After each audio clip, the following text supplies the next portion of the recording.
Now back to the accusations that Republicans are on a, quote, suicide mission with a handling of the government shutdown and a looming debt ceiling fight. And it's coming from one of their own. New York Congressman Peter King on Fox News Sunday, hitting his colleagues for allowing the shutdown.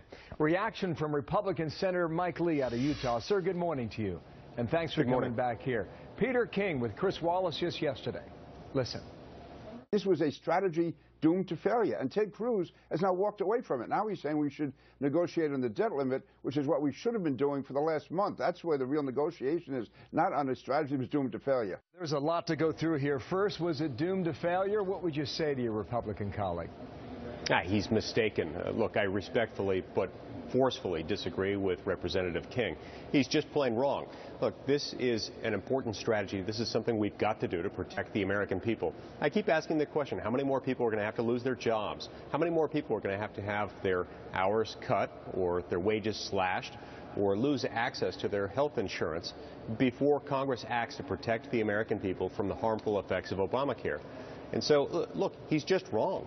And the position taken by the Democrats at this point is simply unsustainable. I want to applaud Speaker Boehner and Majority Leader Cantor and the other House Republicans who have stood with them in protecting the people from the harmful effects of Obamacare. They've stood strong on this issue, and the position taken by the Democrats is not defensible. What they're saying is, unless you fund everything in government, including Obamacare, we will not let you fund anything. That's crazy. The American people know it's crazy, and it's not going to work. There's a lot that the president said over the weekend, too. I'll get to it in a minute. Right now, in a word, are Republicans fully and completely united on this? Well, obviously, we've got a few dissenters like Peter King. He's wrong.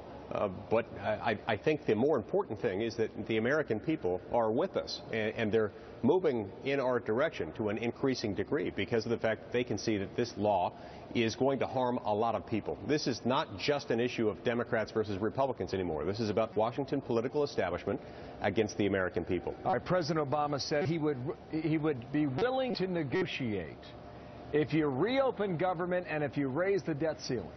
What would you say to that? Well, I'd like to know what it is that he's willing to negotiate on. I mean, first of all, the fact that he's even willing to negotiate at all is itself a welcome change. But it is a change because so far what he's been telling us is, you do it my way, you do it exactly my way, or we will not do it at all. He can't do that. He's not a dictator. He's not a despot. He does have to deal with Congress. So if he's willing to negotiate, that's great. I'd like to see where he's willing to negotiate. And I don't know if this is a softening of his position, he'd be willing to negotiate on Obamacare. How did you interpret that comment?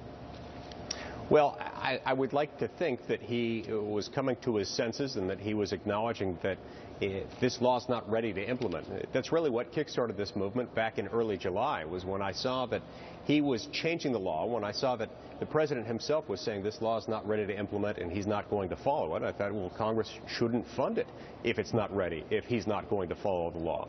I hope that's what he means, but no one knows at this point. Your colleague